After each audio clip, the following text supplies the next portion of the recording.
힘을 빼시고요. 네, 잘못하면 목이 뻣뻣해지실 수가 있으세요. 목이 다 그러니까 항상 모든 운동을 하시기 전에는 편안한 상태에서 자극을 해주시면 됩니다. 네. 자, 이렇게 해서 혀를 이렇게 위아래로 그 다음에 돌려주시면서 좌우로 자극을 주셨고요. 그 다음엔 이제 그 전신의 혈액순환이 잘 돼서 건강해질 수 있도록 해주는 동작을 간단하게 배워보실 텐데요. 서서 한번 가볍게 따라해보도록 하겠습니다.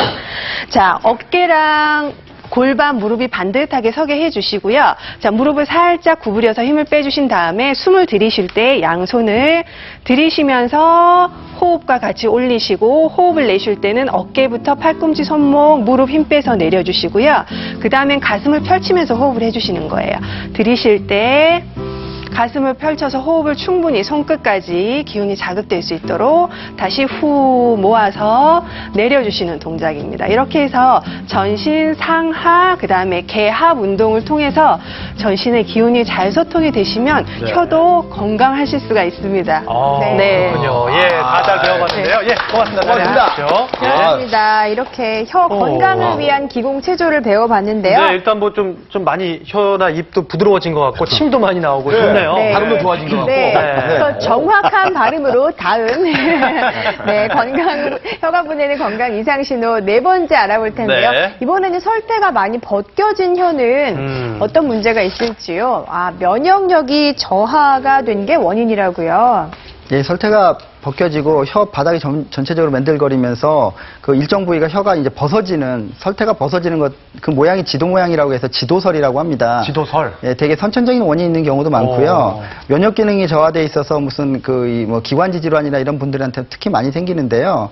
뭐 알러지나 이런 것 때문에 생기는 경우도 많고요. 중요한 것 중에 하나는 이제 사람에 따라서는 이걸 좀 방지하는 방법이 있는데 예를 들어서 뭐 오이라든지 그다음에 뭐 수박, 참외 이런 것들을 좀 복용하신 것도 방법이고, 약재로서는 연교라는 약재나 황현, 치자, 목통 이런 것들을 가글을 하거나 먹는다면 예방을 하거나 좀 줄일 수 있겠습니다. 네, 일단은 좀 피로를 풀면서 염증을 없애주는 게 중요하다는 말씀이시죠. 네. 근데 그 설태도 그 끝쪽에만 끼는 건 아닐 거 아닙니까? 그 벗겨지는 게.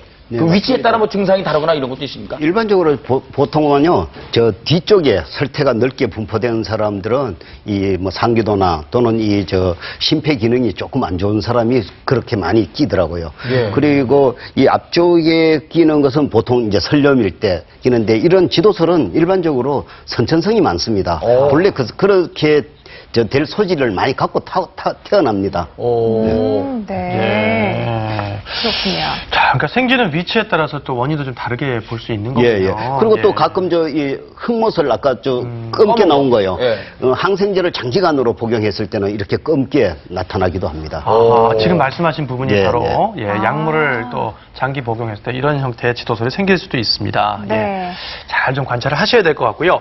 자, 혀가 보내는 건강 이상 신호 계속해서 알아보겠습니다. 이번에는 돌기가 없는 밋밋한 혀. 그런 게 있어요? 예. 빈혈 혹은 구강 건조증이 원인이 될 수 있다고요.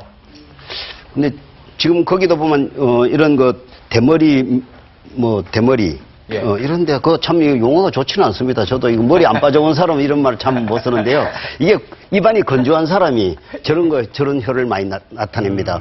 특히 노인들 중에서 틀니한 사람들 이런 분들은 이 혀가 이렇게 매끈매끈해집니다. 그래요? 예. 네, 그렇군요. 진짜네. 네. 근데 왜 이런 형태가 생기게 되는 건가요? 구강이 건조했을 때 그때는 이 돌기의 어떤 증상이 돌기가 많이 약화가 되고 이러다 보니까 이런 매끈매끈한 이런 형태가 되는데, 이런 분들은 특히 물을 자주 마셔야지요. 항상 입안을 축축하게 해줘야 됩니다. 틀니진 사람이 본래 입안이 굉장히 건조합니다. 마르기가 쉽죠. 그러네요. 자, 혀가 보내는 건강 이상 신호 다음은요, 창백한 혀입니다. 핏기 없이 창백한 혀는 너무 창백할 때는요, 기혈이 좀 부족하거나 냉증이 있을 경우에 그럴 수 있다고요.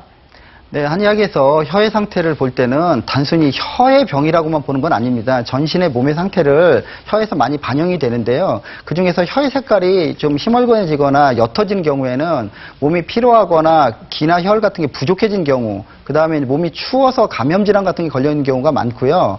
그리고 이제 이 껴있는 게 반대로 혀의 색깔이 더 붉어져 있는 경우가 있습니다. 사람이 화를 내면 얼굴이 붉어지듯이 혀도 붉어집니다. 그래서 예를 들어서 고혈압이 있으면서 뒷목이 뻣뻣하거나